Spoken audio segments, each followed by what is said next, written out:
মুম্বাই শহর গগনচুম্বী ইমারতের শহর, আলোয় ঝলমল করা স্বপ্নপুরী।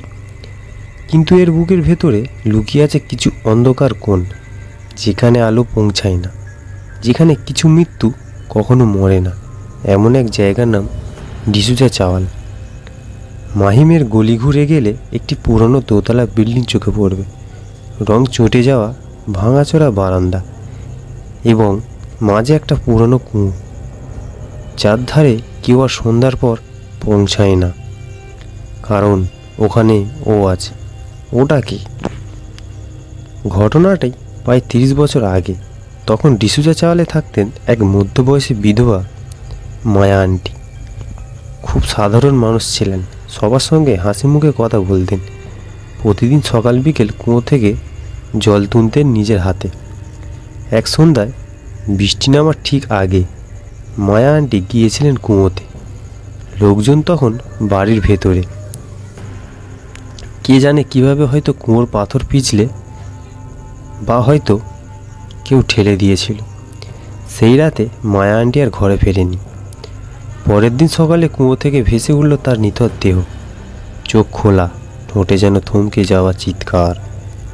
লোকজন বলল পা পিছলে পড়ে গেছেন, কেউ বলল শুধু পড়ে গেলে মুখ উভাবে ভয় জমে থাকে না, আর কেউ কেউ ফিসফিস করে বলল মায়া আন্টি কিছু দেখেছিলেন, কিছু এমন যা মানুষ দেখতে পারে না।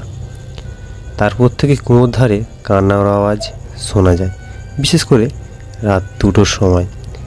একটা ছায়া, সাদা শাড়ি পরা, চুলে জল ঝরে, দাঁড়িয়ে থাকতে দেখা যায় কুয়ার কিনারায়।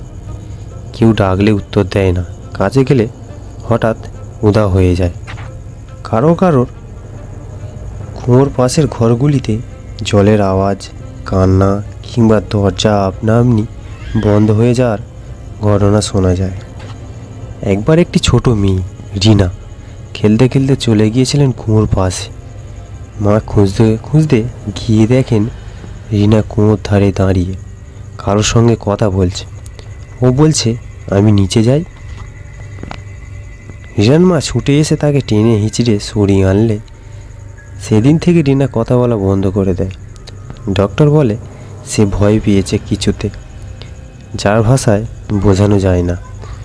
প্রতি বছর মায়া আন্টি মৃত্যুর দিনে কেউ না কেউ অসুস্থ হয়ে পড়ে, ঘুমের মধ্যে কুয়োর ধারে যাওয়ার চেষ্টা করে। অনেকেই বলে মায়া আন্টি এক সঙ্গী খুঁজছেন, কাউকে টানছেন নিজের দিকে। আজও সন্ধ্যার পর কেউ কুয়োর ধারে যায় না। লোকজন বাতি জ্বালায়, ধূপ দেয়, কেউ কেউ ফিসফিস করে বলে ও এখনও আছে কুয়োর ধারে অপেক্ষায়।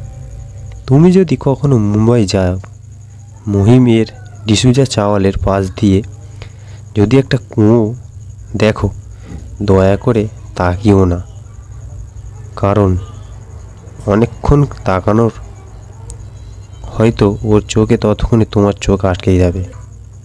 আর এই ঘটনাটা যদি ভালো লাগে, লাইক, কমেন্ট অ্যান্ড সাবস্ক্রাইব করো।